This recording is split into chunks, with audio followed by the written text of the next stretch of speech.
everybody. My name is Lelanie and I'm the founder of the BRCA Brave page. And today I'm talking to Laetitia and we're just going to have an informal chat about what she can expect of her day of surgery and also after the surgery at home. So it's actually so cool that in November a year ago I had my surgery, and a year later we can together prepare for her surgery. So yeah, she's just going to ask me a few questions. I'm going to see if I can answer them, and maybe it can be also informative for anybody that's maybe going for the surgery. What should I expect going in the morning of, just in general? I know it's different hospitals, different doctors, different circumstances because I'm in COVID, but just in general, maybe what to expect.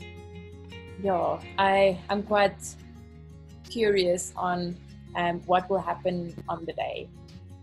Okay, so I think the most important thing, you'll only need one thing for the day of surgery, and that's the guts to pitch for the surgery.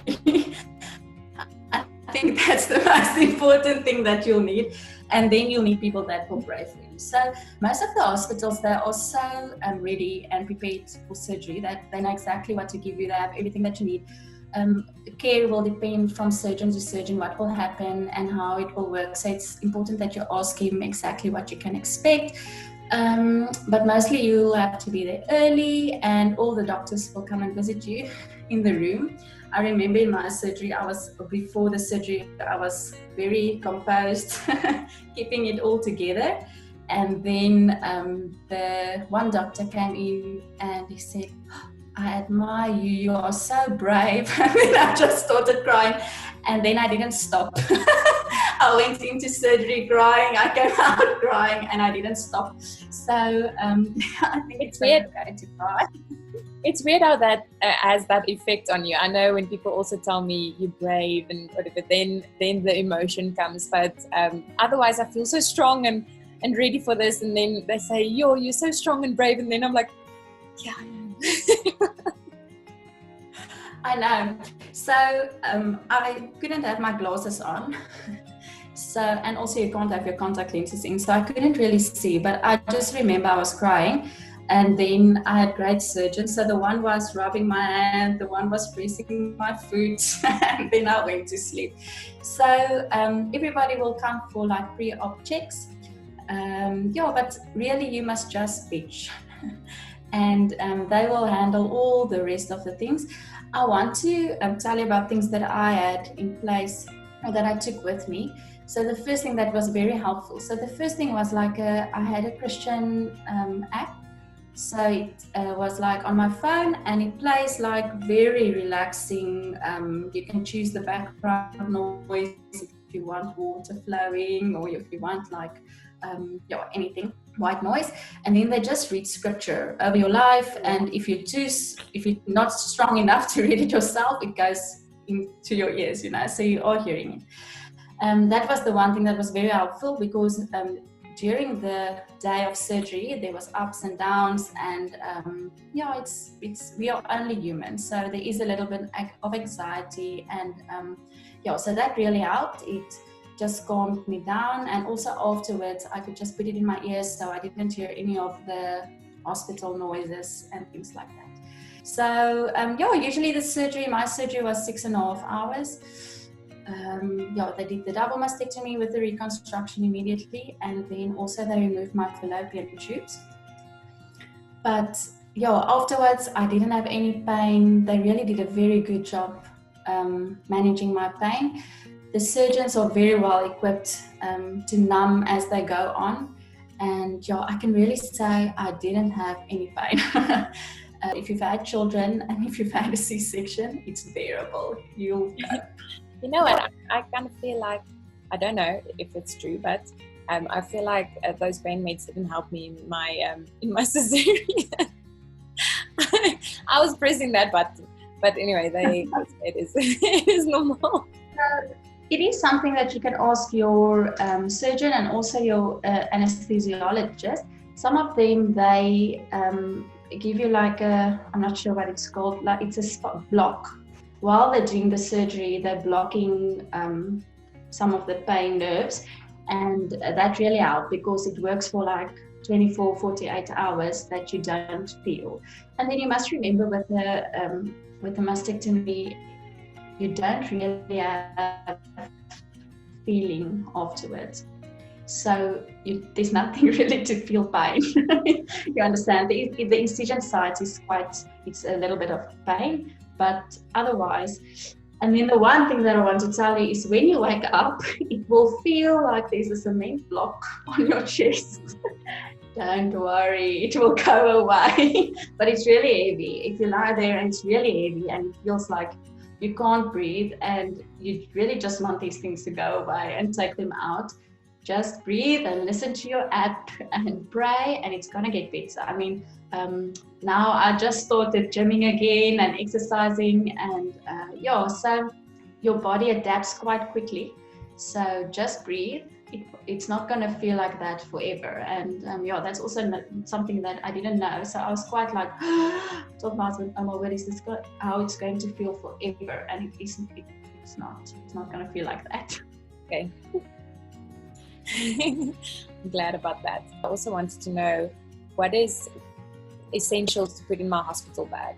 I preferred not to wear pajamas just because I wanted to feel like a person and not like a patient. So I think it's a mental thing. So I got myself some tights, and then also just like informal shirts with buttons. So you need buttons. You won't be able to lift up your arms for a while. So I wanted to wear the clothes. If you can take some wet wipes, that will be great. You know, they were really very good. The nurses will give you a bath and they'll help you to feel clean. It's going to be amazing because when they bath you and they wash you, you feel like a new person. If you can take an extra long phone charger, a long one with a plug, that's important because your husband can't be there the whole time, and maybe somebody can't come, so you want your phone close by, otherwise you won't be able to. The first day or so you're not really getting up. And then if you have books, you can take books with, you can take series with. I will say that I was crying for the first 2 days. I don't know why. I was so prepared for the surgery, and my mom came the next day. And I think everybody was so glad that she came because they didn't know what to do with me. They were just like, can you please just stop crying? And I don't know why I cried. I really had no reason to cry. I just think it was all the emotions and all the build up. And I was just so glad that it was over. So don't be too hard on yourself. And then the third night that I was there, my surgeon came and I was like, I can watch Grey's Anatomy without crying. And he was like, okay, you're doing good. So That's impressive, actually. I know, hospital story in a hospital. But in any case, your children, if they can come visit you, my children was a bit older than yours will be, but before I went, I read about a study that they said that you actually heal faster if your children is close by, because your body, the instinct, and you need to care for them, so the healing is quicker. It was so interesting for me. I don't know if it's true, but I mean, it was worth a try. So they came to visit me and they would just lie at my feet. And but they were a bit older, so that helped. The drains is not as scary as everybody tells you. It's really not something to be worried about. Okay. You will have a drain pipe on this side and on this side, so they come on both sides, and you got to get like this little holder that catches all the fluid that gets drained. And it's a good thing because it keeps you healthy. And so I was quite scared for them to remove the drains. I heard that that's the worst part of the whole thing. And no, it's quick, and it really, because you don't feel a lot, it's a weird feeling, but it wasn't painful, and they did it really quickly. So some girls are lucky. I had my drains in for 4 days, and then they could come out. It depends on you, how much fluid is getting drained before they can remove it. So you'll see, but usually the surgeons, they have their own bags. So my surgeon gave me a drain bag for each side, and I could walk with it. My son carried it for me. I made them part of the whole process. They knew exactly what was happening. They went to school. He was actually quite embarrassed for me and all my pipes, so I wasn't allowed to drop him at school and to come and fetch him. I wasn't allowed, and when I got from the doctor, he would have asked me, "Is your pipe out?"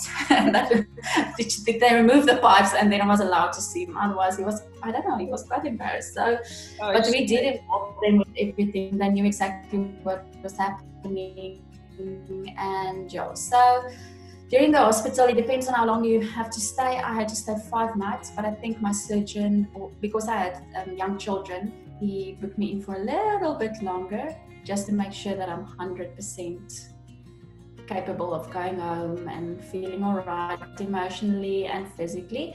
But I mean, I was up and about the next day, you know. I think you have to lie down and take it easy for a day, but then they help you, the physio helps you up, and then you're okay. I lost quite a bit of weight. It's a perk during because I remember my mom took a photo of me and I was just like sitting there with this face, with this plate of food in front of my mouth, and I was just not hungry. So it's a perk. There's an upside. You will lose some weight. Yes, I mean. I've actually got 2 companions for the hospital. This is Wachter. Hello, Wachter. And this one is Luke the llama. Yeah. They were actually this one was with my mom in hospital for her stay, and this one was with my dad. And I always say, shame, Luke the llama, he was the last one in the room with my dad, and he's smiling, so everything is okay. So I'm taking them with me, just as a Right. What is a good question to ask my surgeon? Something about, I don't know, the anesthetist, or is there anything specific that I should ask him that you can think of right now? I asked my doctor, where will the incision sites be? You already also chose your implants, so you can ask him about that if you want to. But I mean, he will be able to ask the surgery-related questions the best, as it differs from surgeon to surgeon. And also the aftercare, you know, what does he want? Does he want... I know my mom also went for the preventative surgery, and my doctor and her doctor had very different aftercare instructions. So yeah, you can ask him, what will he be allowed to do? How long will it take? Let me ask you about aftercare. What did you have to do? It's always good to get different opinions and to see what my surgeon says and what you did.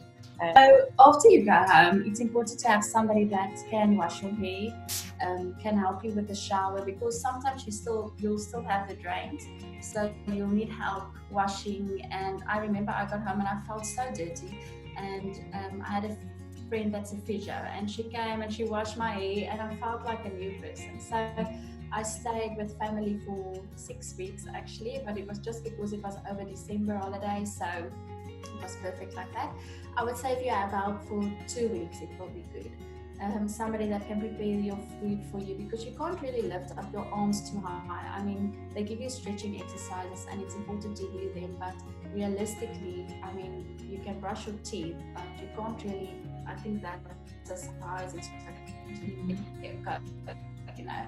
So if you can have somebody help you get dressed, get undressed, and just for emotional support. If you have young children, it's really difficult because they want to be with you the whole time, you know. So I remember I would just go lie with them when they're watching TV, so they can just feel me. Otherwise, they are needy and they want you. So you actually want to prevent that neediness and fill their tanks before they freak out, you know. It's a big thing for them, you know. It's a really, really big thing for them. My daughter, it was tough on her. So I used to say, come lie with me, come sleep with me, you know, just put pillows between you. Yeah. And so what did I have to do? I went for laser afterwards therapy, but it was just because some of the blood flow was struggling. I just took my pain meds like on the clock, you know. I didn't want to feel any pain, so I was like a bit So if you have somebody or a friend or a home group that can prepare meals for you, that will be great. If your husband can help you get dressed, get undressed, he'll probably won't mind. My husband used to joke and tell my parents, I'm going to go shower, Lelanie, and then they'll all laugh. But I mean, I have all these pipes and things. It's not a pretty sight, I mean, really. So,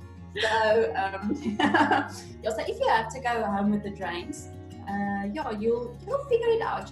We figure it out. So these people, I watched YouTube videos where they said you can have like a lanyard, and then with clips, and then you just maneuver it so that it hangs around your neck and you can wash yourself. But I know they do surgeries different ways. For me, apparently I can't keep my nipple, and that's one thing that I want to ask the surgeon about. But what did you find works better? Just a... Yeah. So I think it depends from person to person. If you have a high risk of cancer, they prefer not to keep the nipples because there can still be a little bit of cells left. So I think it's just more safe to remove them. I don't know if that's a medical correct answer, but what I do think is it depends from person to person in terms of how do you feel and how do you feel about your body and what makes you pretty and things like what makes you feel pretty. So for me, I'm not a very visual person, so I do it for medical reasons. So I do it for medical reasons, and that's enough for me. So it doesn't matter to me how I look afterwards, especially me and my husband, we had a good chat about that. It doesn't matter to him. For him, it's important that I'm here. Yeah. So I mean, if I could go back, honestly, I'll tell you that I would have just asked him to take off the nipples as well, just because the recovery process is easier and you don't need that blood flow and everything. So I don't know, if I could go back, I would have done it like that. The road would have been a bit easier, and last year Christmas would have been a bit easier also. Terrible. And I wouldn't have needed a screen draw of them. So, but I mean, I also said if I can encourage one person or just help one person, then it's okay, So if it makes your decision easier, there is really perks in not having nipples. Really, there's a lot of perks. So, but I think it's easier for them also the operation might be easier, but that's maybe something you can also ask your surgeon. He will be able to answer that quite well. Last question that I can think of now. You mentioned you removed your fallopian tubes already. I know they told me to do the ovarectomy after I'm 40. I don't know if you can maybe explain just the ovarian side of the BRCA gene, why you already removed them now. So your risk for the BRCA gene, breast, ovarian, colon. So that's why we do the mastectomy. Then we look at your ovaries, and then also at your colon, your diet, your exercise. That's also a big part. I mean, you can't only go for this operation and keep on eating like you've always eaten, will defy the purpose. So in terms of ovarian, they said they don't want to take out my ovaries now. I'm just too young for that. So that was between menopause, I think. Yeah. So they just removed the tubes where the cancer usually starts. So everything else stays completely normal. I can't get any more babies, but everything else is still the same. I'm not in menopause. All the other stuff is the same. Yeah. So what's great about the surgery, they do send they took a biopsy and they sent some of the things away. And then it's so reassuring that it comes back and they said, listen, there's no cancer. There's not even the start of cancer in your body. And it was something to celebrate. I mean, it was the day after the surgery, and the doctor, she came and she was so excited. I have such good news. Did you hear the good news? There's no cancer. Yeah. So I think that was something to celebrate. I think a lot of people, they decide to go for the surgery and then they have cancer. So it was really something to celebrate. So I like celebrations. So I'm thinking my operation was the 28th November, so I'm thinking I should have a party or something. But we'll see, but just celebrate it, if you wake up, you celebrate the surgery is done. If you get up, you celebrate that you can walk again, and you celebrate all the small things. And I think your mind is also so powerful, and your mind is ready, even though your body is tired after all that you've experienced in the past month. I mean, the Lord will renew and give you new strength. So you're going to be fine, and your mind is tough, and your mind is powerful in the healing process. I mean, so be positive and good thoughts, just positive thoughts. Surround yourself with people that's positive. I mean, you really don't need negative Nellies in your life now. So only positive Pollies. you can't use the door. I know, and I think beforehand I had a lot of this. There was also a lot of people that I don't think really understand why you will go for surgery if you're not sick, Yeah. And I think one of my friends explained it like this. She said, I mean, if your son falls and he hurts his head, or his head needs stitches, you don't sit in the car and pray for it to close. You take him to the hospital and he gets his stitches. And I think that was such an easy explanation for me, and that's what it is. You have this risk that you're gonna get cancer.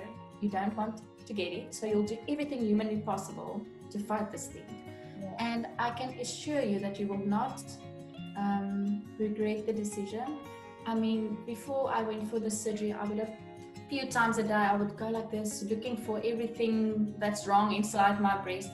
And really, there is now I'm not even thinking about that. There's no fear. There is no, I mean, you have to look after yourself, but really that fear is gone. Yeah. So it was really worth it. That's awesome. Thank you so much for your time, Lelanie. I really appreciate you on this journey with me. I think it's so important to have somebody on this journey.